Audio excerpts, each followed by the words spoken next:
Welcome into the DNVR Rockies podcast brought to you by DraftKings Sportsbook. Right now, when you use code DNVR at sign up, you're going to get some amazing offers, like how a simple $5 bet on any winner in this year's NBA playoffs is going to get you $150 in free bets when you pick any winner.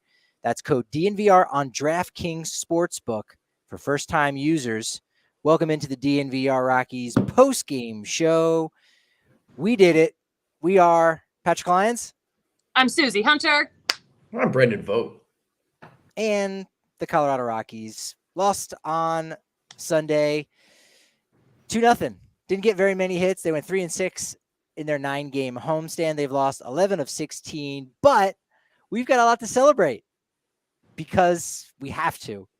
We have to find a way to celebrate when the team is 2 games under 500. Look, that's not that bad, but it is frustrating. It obviously is frustrating when you have the hot start that they were on, 15-11.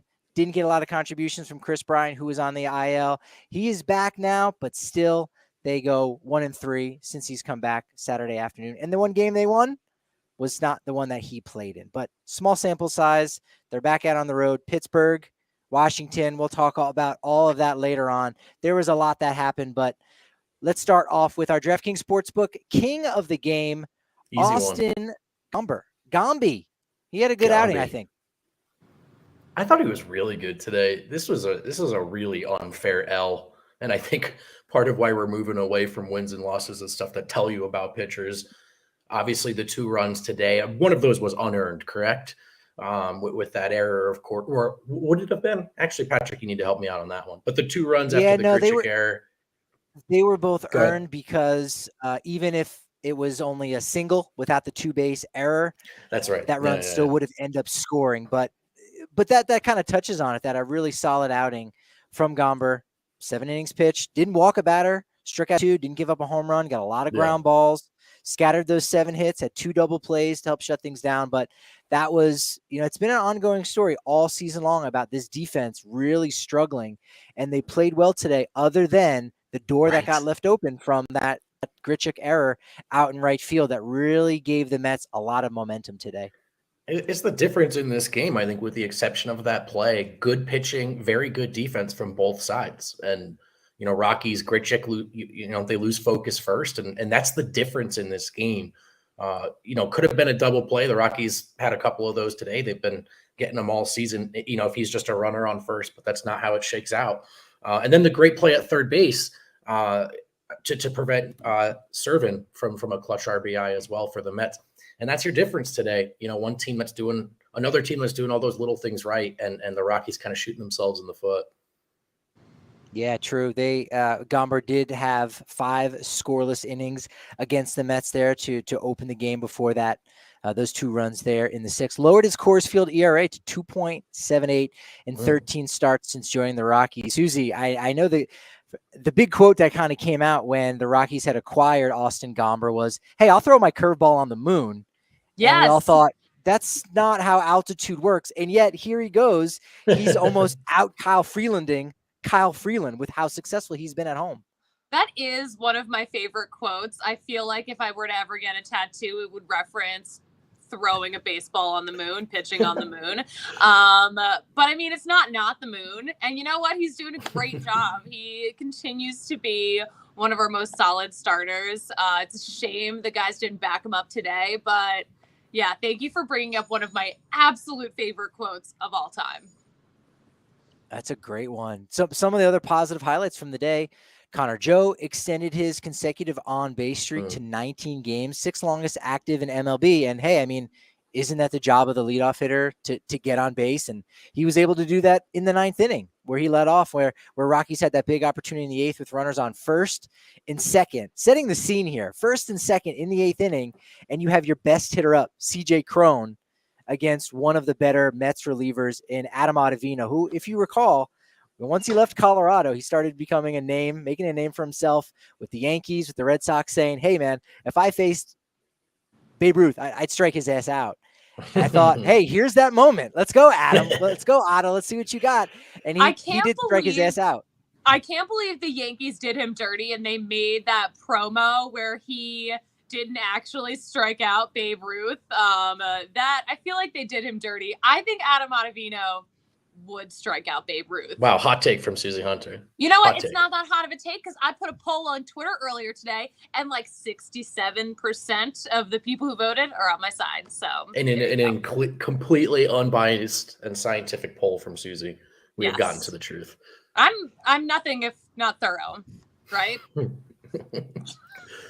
Yeah, Otto got Cron there in that spot. And then Joely Rodriguez, who we'll talk about here in a little bit. Yeah, we're going to talk about a Mets reliever, but again, it has everything to do with Coors Field and all the shenanigans that went on this weekend. Jonathan Daza, he did extend his hit streak to 12 games on Saturday, the second longest of his career. Unfortunately, that did get snapped, but he walked in the first inning, and so he now has an 18-game on-base streak, still alive. So again, you got the top two guys in the Rockies order. Daza does bounce around a little bit. Top to bottom of the lineup, depending on if Charlie Blackmon's in there. He had the day off on Sunday. So those two guys playing really well. And, you got to like that aspect of the Rockies offense is those two guys are getting on base with Chris Bryant now back and CJ Cron as one of the hottest hitters in all of the National League. Time to start talking about him as an all-star for 2022. I mean, this offense looks a lot more potent and looks to be able to withstand some of those Coors hangover effects that can happen when they typically go out on the road.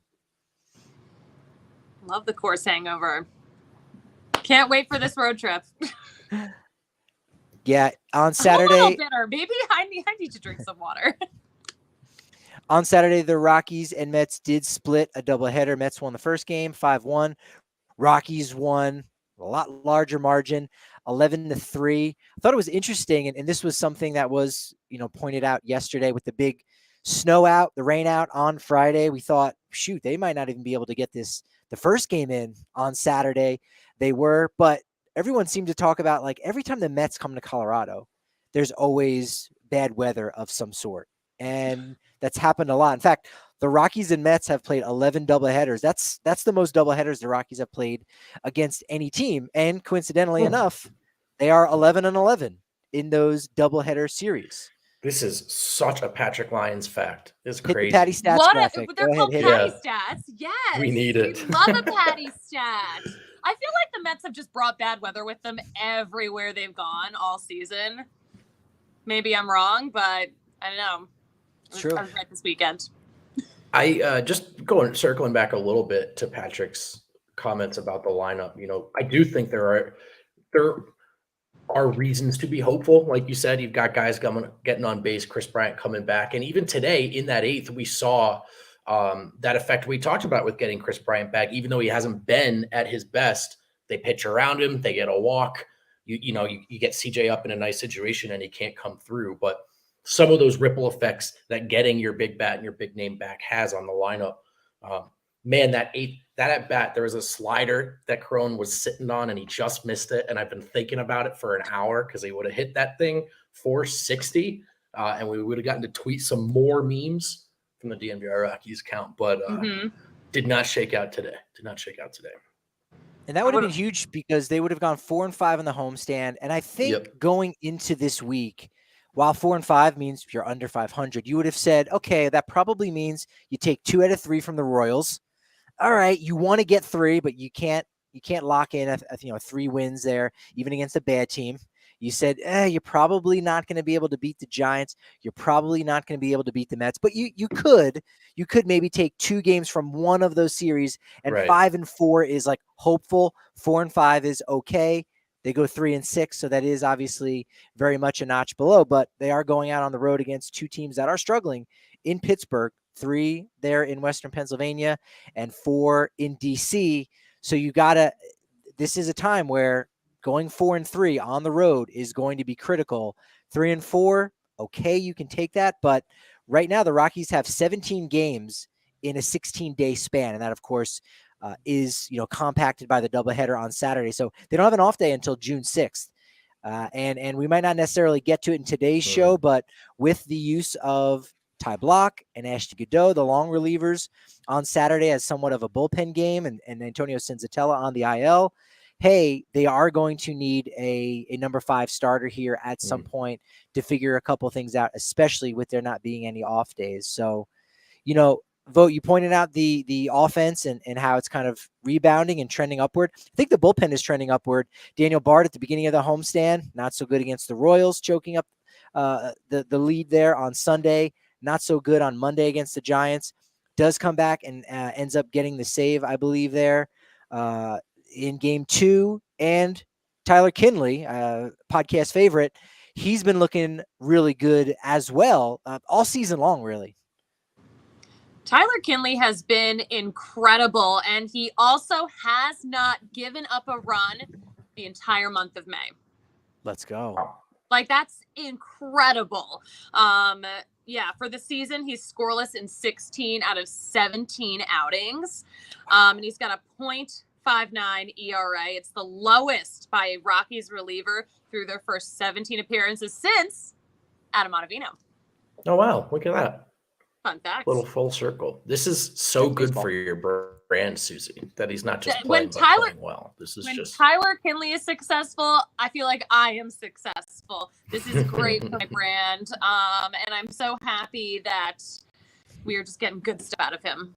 I'm hoping that D-Line Co. is watching, because we could use a shirt that says, "When Tyler Kinley smiles, the world smiles with him."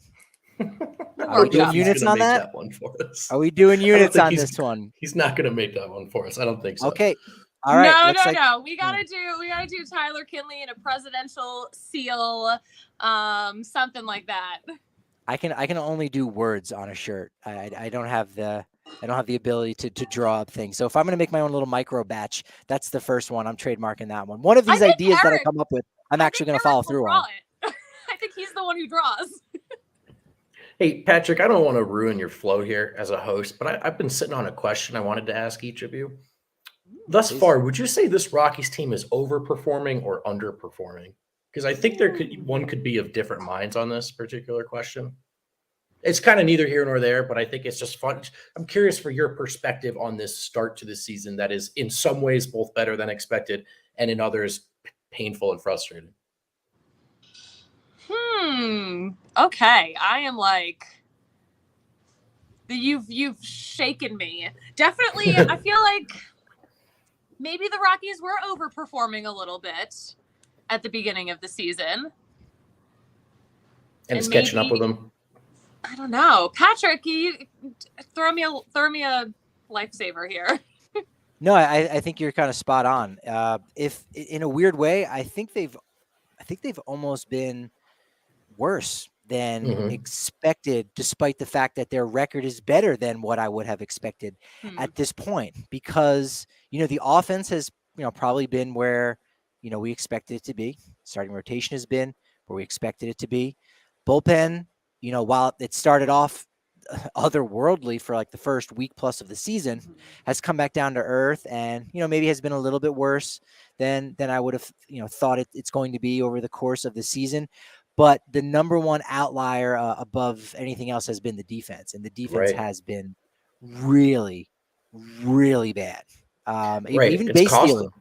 Yeah, even base stealing, I think, is a little bit too. I think the base running has been fine, but they only have 7 stolen bases this season. Yeah, it's the lowest amount in Major League Baseball, and something that I want us to get to is this idea that we are at the quarter mark right now. Where we're 40 games into the season. Rockies are 19-21, right? 40 times 4 is 160, 162. We're pretty much there. Quarter life crisis, as Suzie was describing in the press box. And so, record versus expectation, it's probably been, where you would expect. Diamondbacks have been a much better record than I would have thought. Here's something. How about this? Chris Bryant right now, he has 0 home runs. Well, for a quarter of the way through the season, let me multiply that by 4, carry the 1. Do we think we get 0 home runs by the end of the year? I'll take the over on that one, right? I would take the over. I would riot in the streets if Chris Bryant hit 0 home runs the whole season. But we're way overdue. It feels like it. And that's the thing. There are all these different factors. It's a bizarre Rockies campaign so far. Like in some ways they're due. In some ways there's a lot of sort of bad luck. Some ways they're overperforming. But I agree with Patrick's ultimate point about the defense. Like, given, sure, we know what the win total was coming into the season. We're not talking about the Los Angeles Dodgers here, but even once you strip that away, there's still this there are a couple of series or games or innings that absolutely could have swung their way if they just tighten this thing up. And so there's a baseline of competitiveness I've seen from this group. You think if they just sharpen things up a little bit, this could even, this record could be even better. So it's unfortunate. It sort of feels like because they've played worse and yet their record is probably a little bit better than you would have expected. In fact, if you look at run differential, they should be a lot worse than they actually are. And you go, well, wait a minute. They have had a lot more home games than road games. And so I think that's kind of the calculation on that. And James here, of course, in the chat asked if Dinger has under or overperformed. I know Susie's going to say overperformed on that one. And that's almost a whole show in and of itself. I'm in the comments on YouTube. I am doing so many things at once. Dinger has been a freaking star this season. Always make sure to sneak up on me in the press box, which reminds me I still haven't posted my daily Dinger for today, but I will. We're waiting for it. The people are waiting. Dinger got mad at me yesterday because I was busy catching a moth in the press box, and he was already up here and he was standing at the window and he was tapping his watch, and because Dinger of course has a watch. But Dinger was his little hands on his hips. He was heated. I was I did not know Dinger could get mad, and I've brought that out in him. Well, I don't know if Dinger ever makes any appearances at local bars. Maybe Bernie does. Does Bernie? Do we know if he'll be there? If the Avs are on the road, he might. Because I know we're gonna have some amazing watch parties down in the corner of Colfax, New York. Always popping off. I think by the time you're listening to this, some of you, Monday night, right? That's the next. They're on a perfect every other day kind of schedule that you can bank on. So you can bank on us. At the DNVR bar, and with your membership, of course, you get a member-sized beer, that mega pint of Breck Brewer, whatever you want, really, that's on tap. You get price breaks for any of our tailgates and party buses. You get access to that members-only Discord, extra raffle tickets when you're at those watch parties to win some free gear. And don't fret if you're not a member already. It's only 50 cents for your first month at thednvr.com. And you know what? If you're ready to go all in, you can sign up for an annual membership at thednvr.com and get a free shirt from dnvrlocker.com. NBA playoffs is nonstop at DraftKings Sportsbook. I think that's still going on. Can't exactly confirm, but if DraftKings is saying it, I guess they're doing the basketballings. DraftKings Sportsbook and official still happening. Yep. Still, you can confirm that the basketball guys got it? Yeah, still going. Yep. All right. Now turn back into baseball vote. All right, okay. We're back. All right. DraftKings Sportsbook, an official sports betting partner, has a really cool offer for new customers right now. Where a simple $5 bet on any team to win, favorite, underdog, your choice, right? Maybe go with the favorite at home. You get $150 in free bets if they do win. You can also combine multiple bets from the same game for a bigger payout with those same game parlays. And the cool thing is right now with the same game parlays each day with 3 or more legs, they're going to give you $25 back if one of those legs doesn't hit. Hedge your bet. It's the way to live your life. Take it from me. Download the DraftKings Sportsbook app now. Use promo code DNVR. Bet $5 on any NBA team to win their game and win $150 in free bets instantly when they do. That's promo code DNVR at DraftKings Sportsbook, an official sports betting partner of the NBA. Must be 21 or older. Colorado only. New customers only. Minimum $5 deposit. Restrictions apply. See DraftKings.com/sportsbook for details. Gambling problem? Call 1-800-522-4700. Do you want a pick of the week, Patrick Lyons? I need a pick of the week. I need to feel like a winner right now, and I know that you're going to help me feel like a winner with DraftKings Sportsbook. What's our pick of the week here? Well, there are a lot of ways to play with DraftKings Sportsbook, a lot of ways to win, but one of the easiest ways to feel like a winner in the Colorado sports world is by hitching onto this Avalanche train, baby. Let's just keep it real simple. Let's just take the Avs money line, -160 tomorrow night. 7:30, they're taking on the Blues. I think they're going to win again. Binnington is out after the Kadri-induced injury. Avs stonks are up. Let's bet Avs, baby. Let's do it. Yo, let's go. Yeah, everyone in the press box that have been talking about the Avs, they just point to Binnington as like, well, look, he's a guy that's done it. Like postseason hockey is a different thing. And we know goalkeepers, when they stand on their head, they win cups. And Changes right everything. Yep. now they don't have their guy. So I think that's a smart bet. I'm actually getting on that now because that could end up going to maybe minus 180, minus 185. I don't know. But right now, minus 160 sounds good for our DraftKings Sportsbook pick of the week. Let's lock that bad boy down. All right, let's also extrapolate our expectations and evaluate the Colorado Rockies. Brian Serven, 2 home runs in 3 games. This young man in incredible. Now, if he plays 60 games, that's 40 home runs. Love him. Got to take the under on that one. I would agree with you, but man, Brian Serven's start to his Rockies career has been so amazing. It's been electric. I'm so stoked for him. And he almost ripped one down the line again today. Was that the 9th inning? Man, I would not pitch this kid inside. He gets around quick, huh? He's got quick hands. He's been ripping the ball to the left field. But yeah, this has been a fun story. We love our debuts. We did not think that it would get off to such a magical start. This is fun. Rooting for Brian Serven. He has an infinite amount more home runs than Chris Bryant. 2-0. That's right. Technically, you can't even calculate it as a math teacher. You actually can't even calculate it. Yeah, so homers in his first at-bat to lift the Rockies up, I think 4-3 at that point. So that was the game-winning home run in Game 2. Right there was a game-winning RBI. Becomes the 10th Rocky to homer for his first hit, the last since Sam Hilliard in 2019. I know Dom Nunez did it. Trevor Story very famously did it. 3 pitchers randomly. 3 pitchers are on that list. That's because they just never get a hit.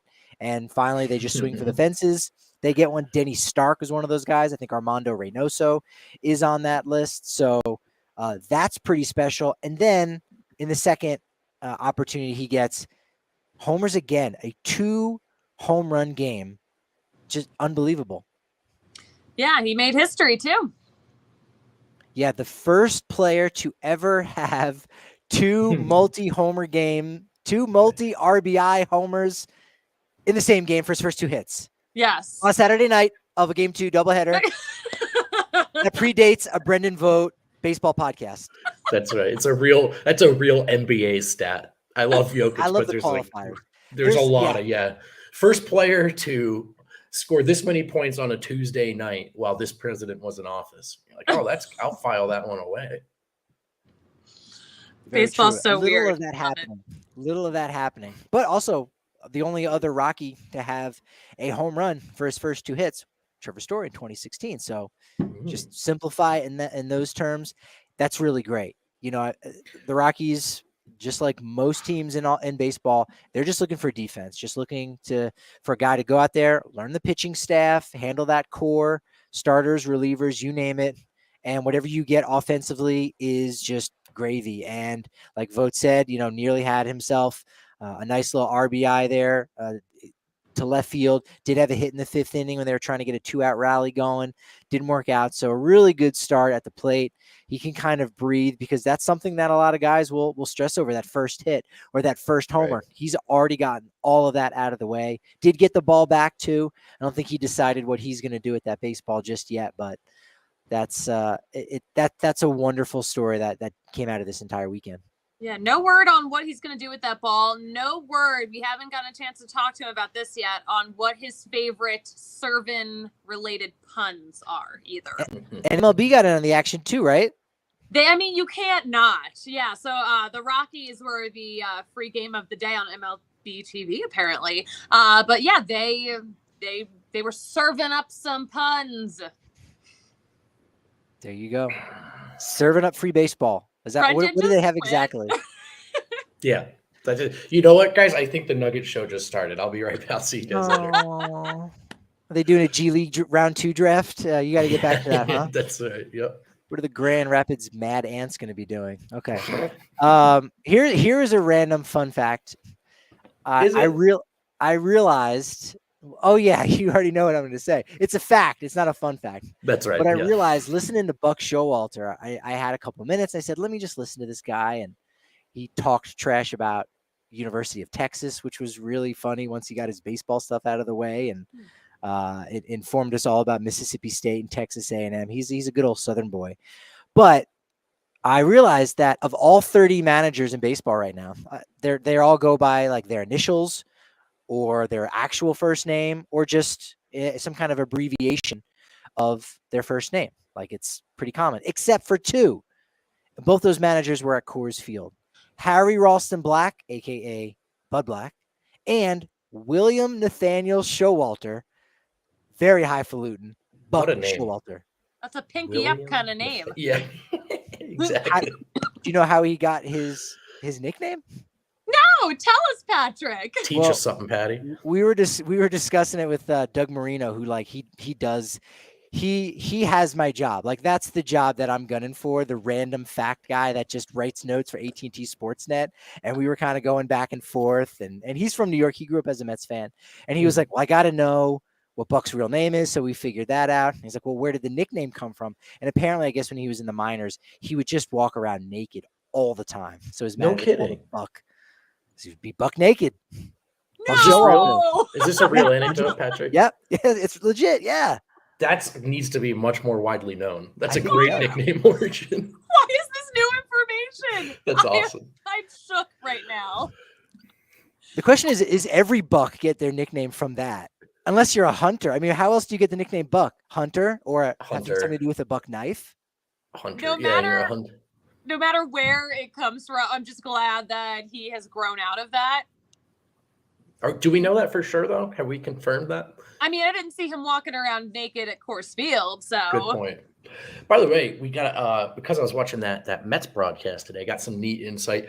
Walker backed up third in the second or third inning on the one near error of the day for the Mets, or even mistake, you could say. That would have been a run for the Rocks. Walker backs up third, makes a nice play. Mets broadcast did some teaching. Apparently, that is a huge thing for Buck. And he will, if a pitcher does or doesn't do that correctly, he will make sure everyone in the dugout notices. So just thought that in a game full of great defensive plays, that was another near moment for Colorado that went the Mets' way.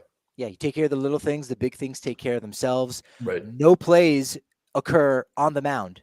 So find a spot to go, right? That's why you back up. Right. Yeah, Buck and his team, every day he comes up with a different statistical anomaly, not statistical anomaly, as a loophole in the rule book. Like he'll bring something up like, did you know this? Or did you know that? And you could do this. And that's actually come into play for the Mets a couple times where we actually saw a play overturned, a really good play by Brendan Rodgers. The runner was called safe.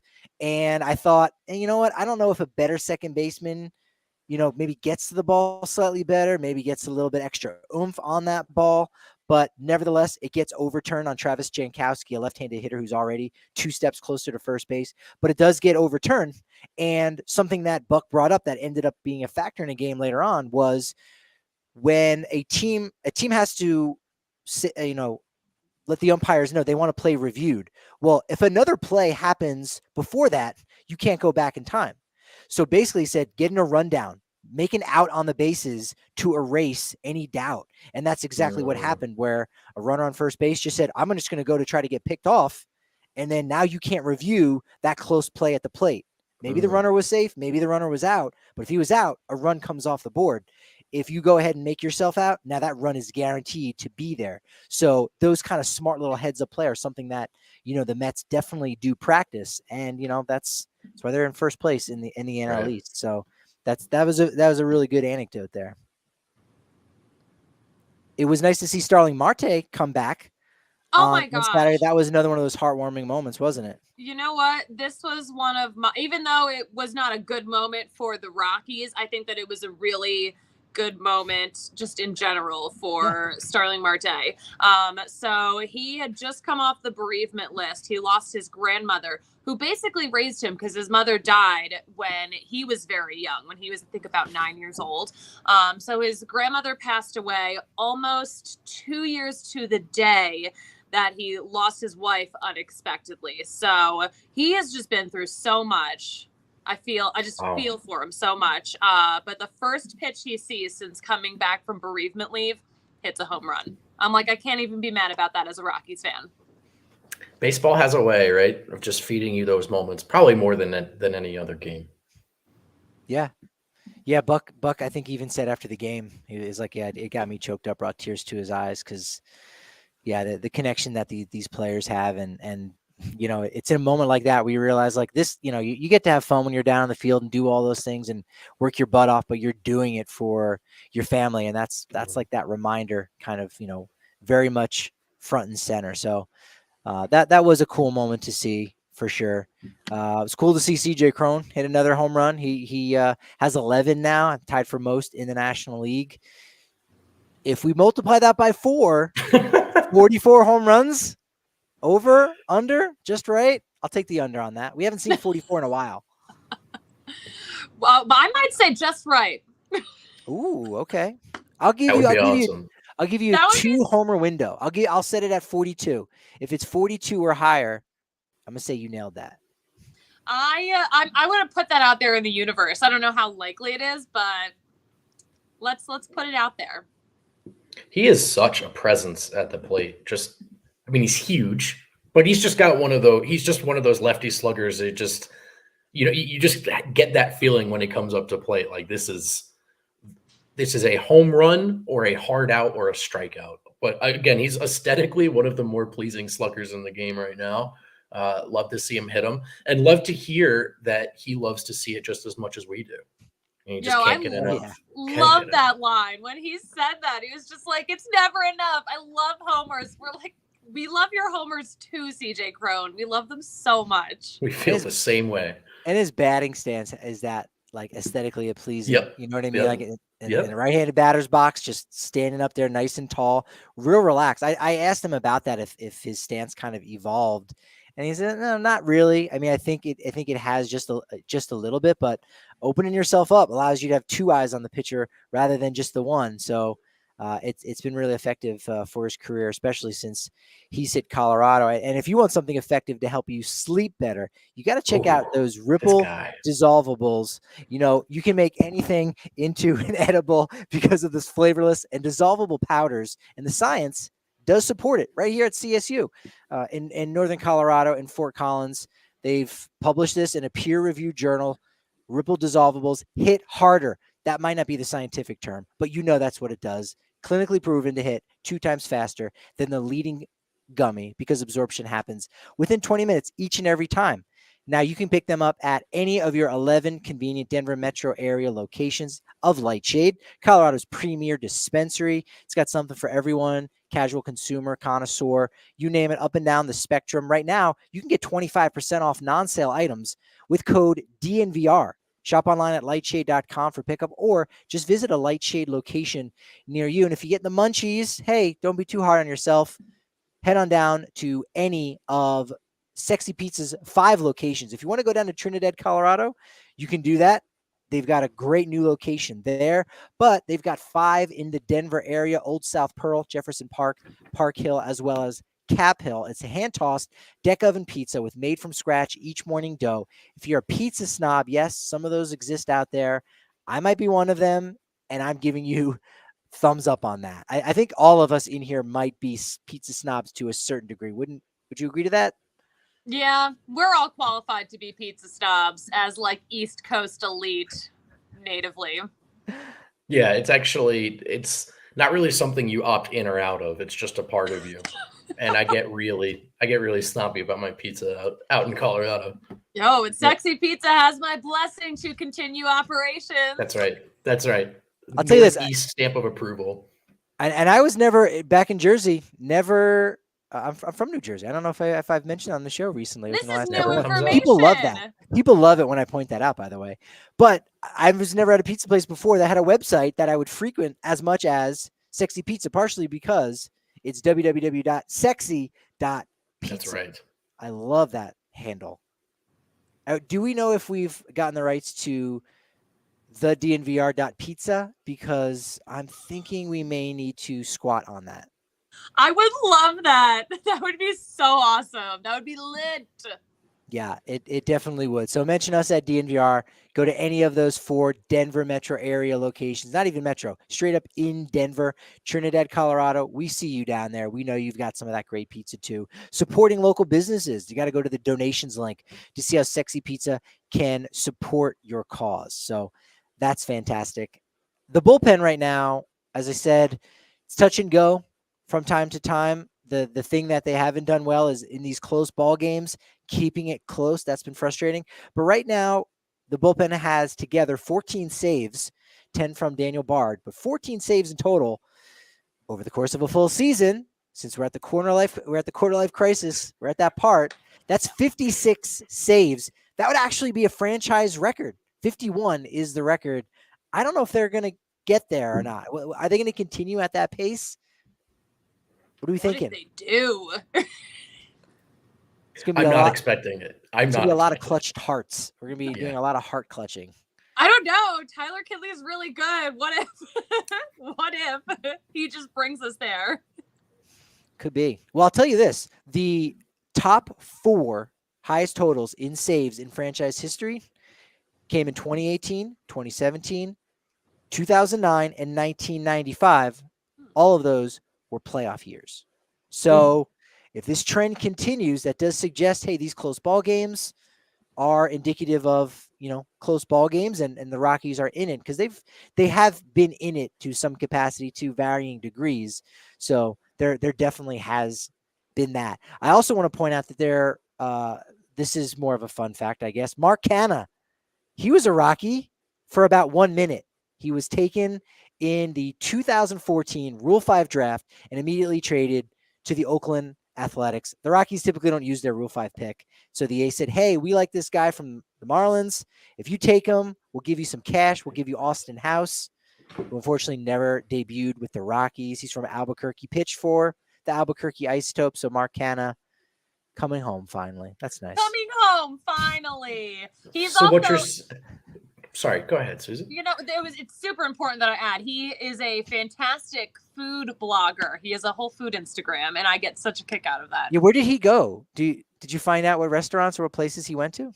I didn't get a chance to catch up on him. I took a screenshot of a place that he went on his Instagram story, and I don't have that available right now. So look at me being good at my job. Look at that. Perfect. I would talk more about Adam Ottavino because he sat and talked with a group of us for about 20 minutes, and may have to be for another day because I think we need to cleanse our palates and have a little bit of fun because there were those weird moments that we love that were kind of quirky that I think almost all of them happened on Saturday. Other than Joely Rodriguez, we've been alluding to him. He was the Coors Field batter's eye gnome. I don't know what you want to call him. He was just sitting out there in center field for like the first 4 innings, and you're not supposed to be doing that. All of a sudden, you see this bright orange speck out in the forest in the batter's eye, and yeah, it's Joely Rodriguez. Just like he's got a chair, he's got bottles of water, he's got his hood up, he's just sitting out there in the sun, just like right in the thick of it all. We're just like, what is happening here? It was spitting so sunflower goofy. seeds too. Spitting sunflower seeds. I'm like, I bet the janitorial staff's like, hey, we don't usually have to do that there, man. Like, that's not really what those rocks are for. We've kept squirrels out of Coors Field for nigh on 27 years. Please don't be leaving a trail. Please do not do that. I know. Yeah, exactly. Next homestand, there's just going to be critters all over because of those stray sunflower seeds left behind. We're going to have a Coors Field possum. Actually, I would love that. Yeah. We may have to eventually. We'll have to rank our top 5 baseball stadium batter's eyes that you'd most like to have a vacation in, because I think Coors Field, you camp out for maybe 2-3 days. It'll get old. It's up. It's up there. Kansas City's pretty humid, but hey, they got the fountains out there. So, you could do a little lazy river action in Kansas City. Look, I don't want to spoil this top 5 list. We're going to get to that another day. Some other day. Suzie, I want you to run down some of your favorite weird moments. So on Saturday was so weird. Saturday, we had an ump with a hot mic that we could hear in the press box for way longer than I was comfortable with. I think a lot of people were rooting for it to stay on. I was not. I'm like, I don't want to hear anything. He was like saying hi to Pete Alonso, and I'm like, please turn it off. It's so loud too. But also during one of those replays, he kept calling the Rockies Denver. That was amazing. It was Denver so is weird. challenging the play on the field. Denver? What? What kind of Did trade? not know the name of the team. Clearly, Ed Hockley has done some of the public speaking training for. I couldn't think of a Tim something is the only referee I could think of. He was the guy with the cheating scandal, so we won't mention him as far as NBA refs go. But yeah, he kept referring to him as Denver. That was also a highlight.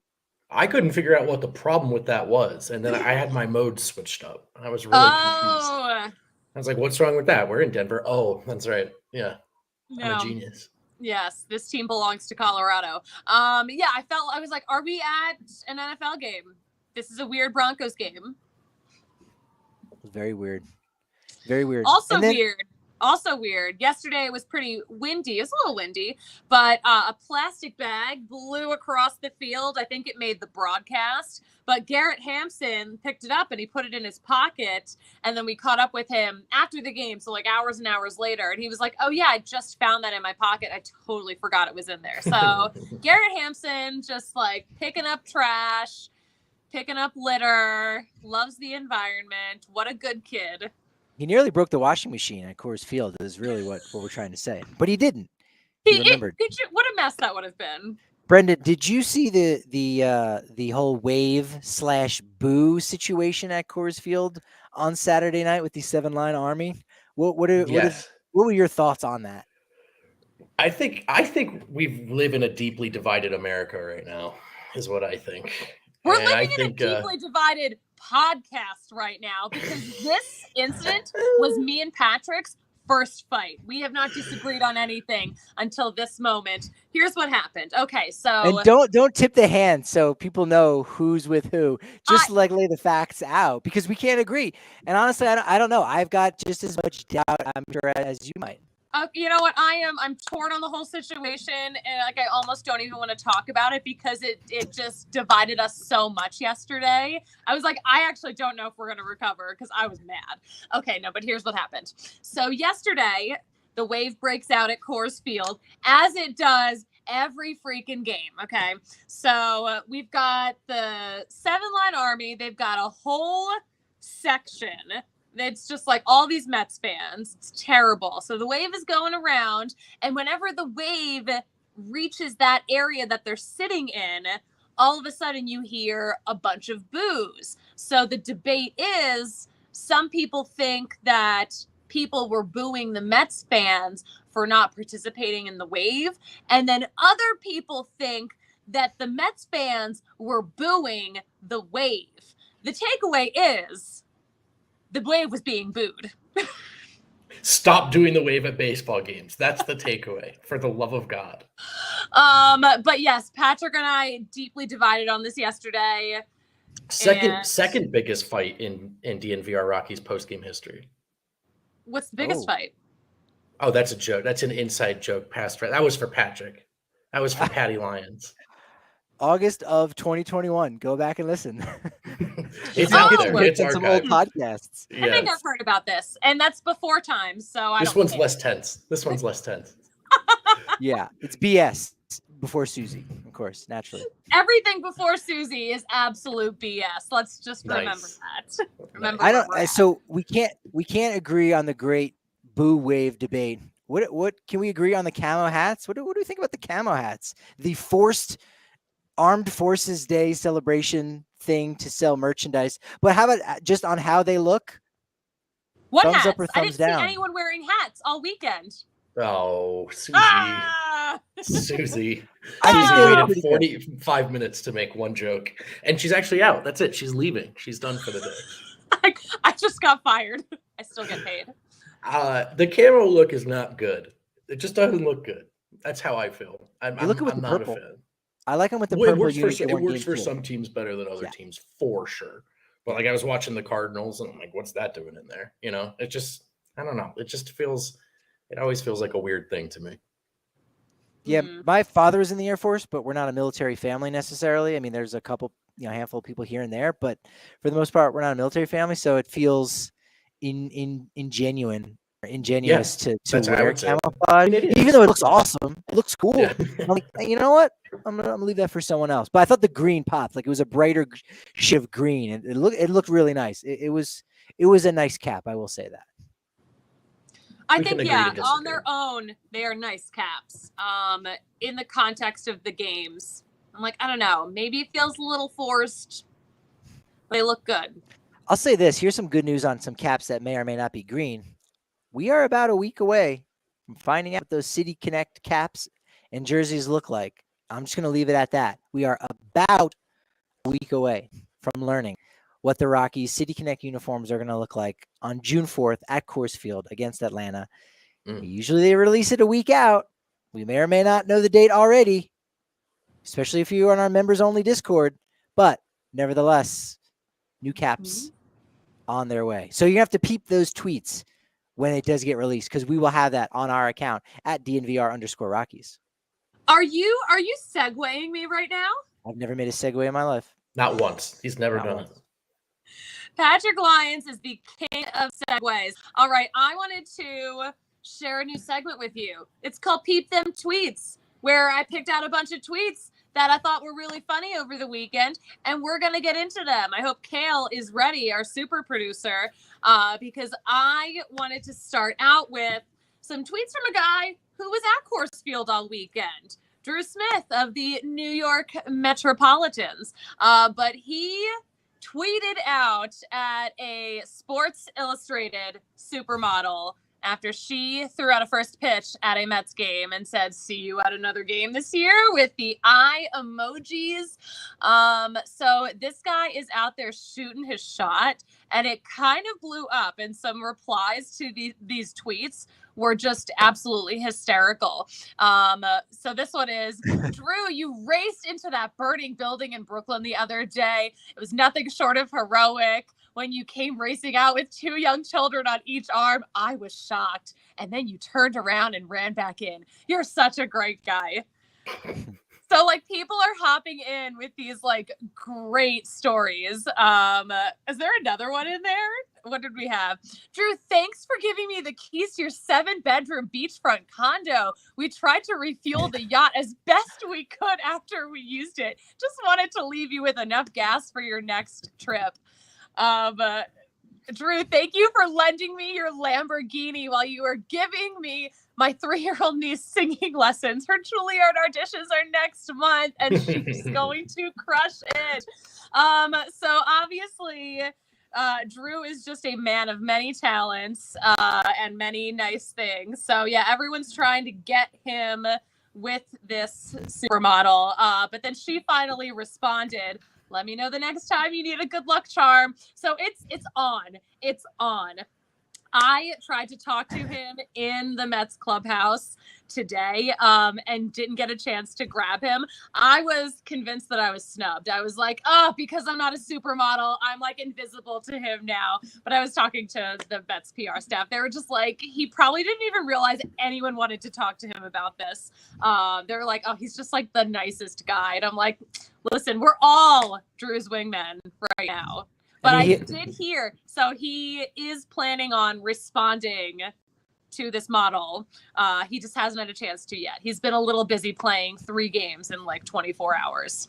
And he was busy clearing off all the snow at Coors Field, which was amazing that he got here so early to do that with his shovel. I'm kind of surprised he packed a shovel to begin with, but look, this guy, he's one of the best out there. I'm surprised he had time to help the grounds crew with that, because he brought my grandmother to her doctor's appointment also in the snow. Just like, what a guy. Nice. What a giver. He's a sweetie. I don't know if she's watching right. this show, but we're doing our part. We're doing what we can to be Drew's wingman. All right. Speaking of giving, this tweet from MLB has just given us so much entertainment all weekend. So the Orioles' top prospect, Rushman Adley, made his big debut, and this is the graphic they tweeted with it. It's like he's like 1,000,000 feet tall. He's in terrifying. the sky, and this has just given a lot of people some material to work with. But a lot of people have been questioning, like, did they call him up to heaven? Like, did he die? Like, this just looks like it. Like, what is this graphic here? And some people have been having fun photoshopping their own versions. I liked this one. There's one of friend of the show, Jessica Kleinschmidt, in the sky, eating a wing. That's amazing. But then, of course, we made our own, too.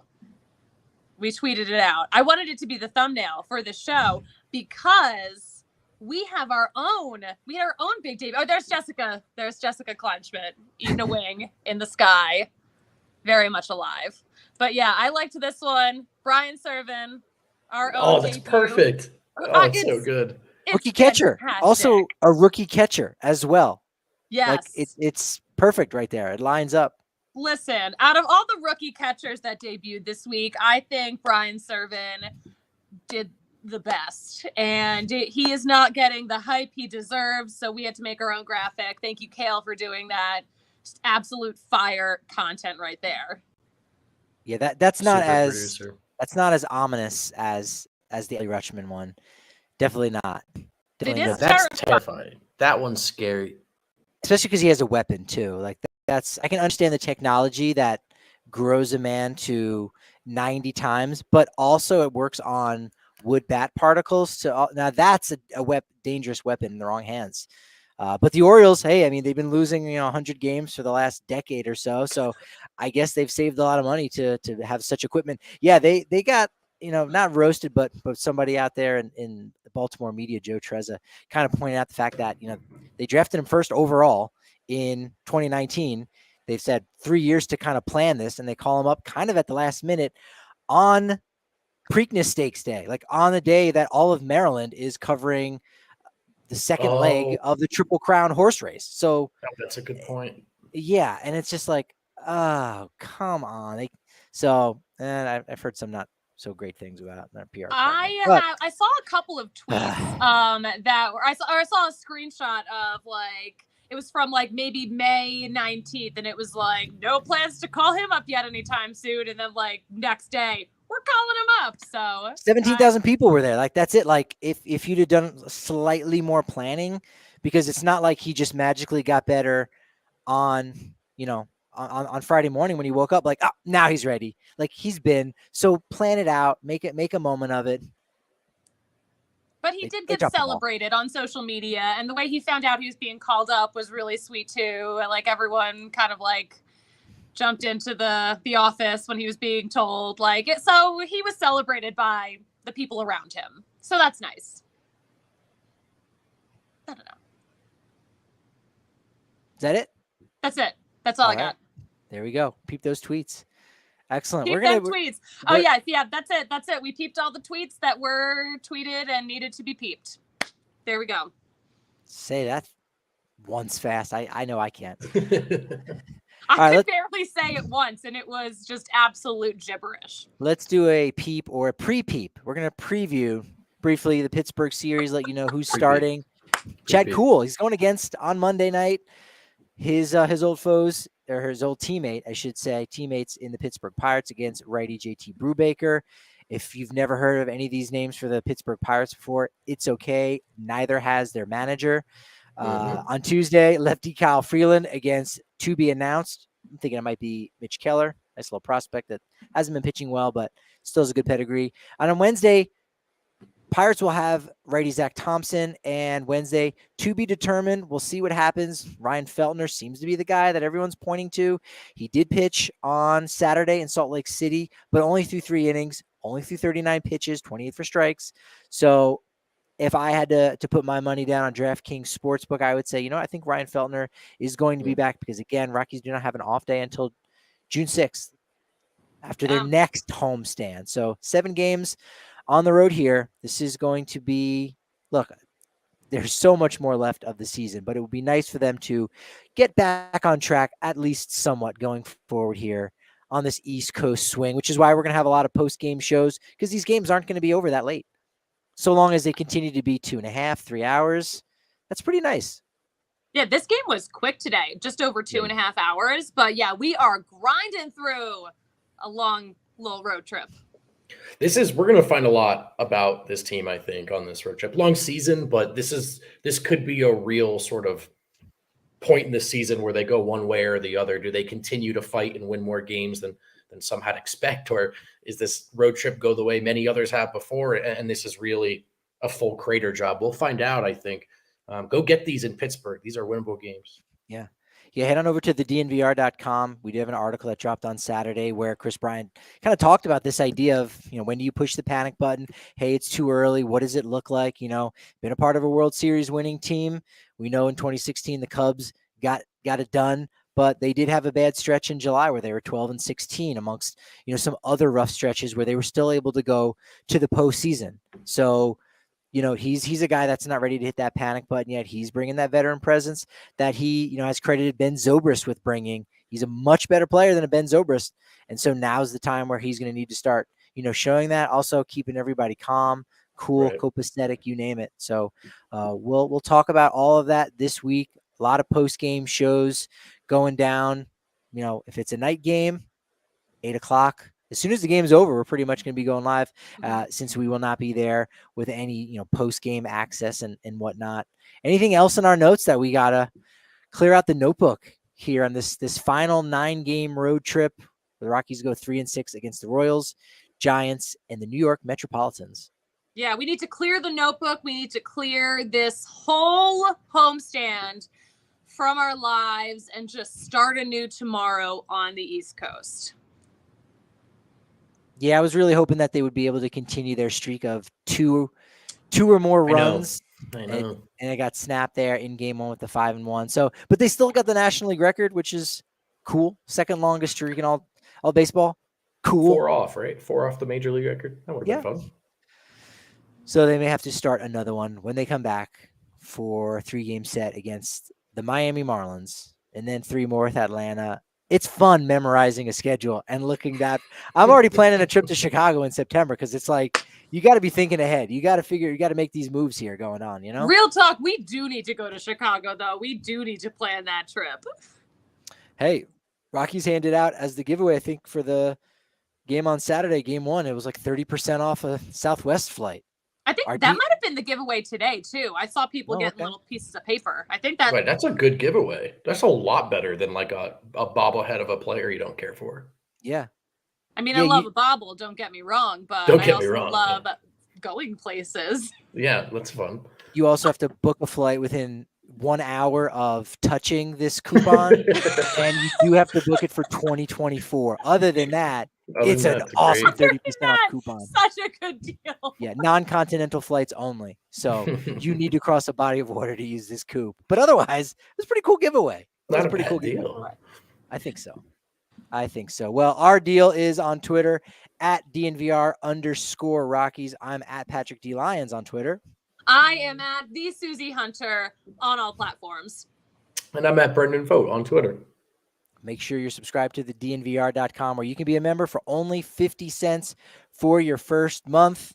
Hey, we've got some momentum going forward, but you know what they say about momentum? It's only as good as your next show. So we will talk to you tomorrow.